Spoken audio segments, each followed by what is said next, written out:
29 ноември. Да, на 29. Тие ве прашуваат за Љупчо Палевски Палчо. Да. Значи, Абер нема, тој ја напушта Македонија на 30 ноември, значи еден ден после тоа. После тоа. Значи, полицијата веќе на 29 ноември прашува, се распрашува за Палчо. Сега ќе ви кажам уште една работа. Завршува разговорот тука и ми викаат не може да искочиме низ вратата од кај што влеговме пешки, вика ќе мора да дојде со нас до паркингот од задната страна на СВР Скопје.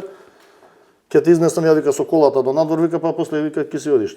Викам добро, не е проблем, се си минјаме доле јас, Дејан Димовски, Музафер Каришич и застануваме пред колата таман да влеземе, ми се врти Музафер, ми вика, бе, само те прашам нешто, ми вика.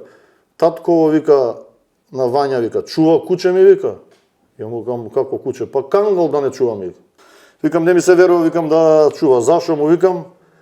Па не, мислев вика да не чуваат, вика ко со Палчо, вика исти кучиња ми вика. И викам кој Палчо? Вика Палчо, Љупчо Палевски ми вика. Кога дојде више у неделата, кога се откри дека Љупчо Палевски, он фактички бега во четвртокот на 30. Тој бега на 30. Да, во неделата ја си го враќам филмот дека они уште во средата знаеле дека Љупчо Палевски е умешан во случајот и го ставаат да избега.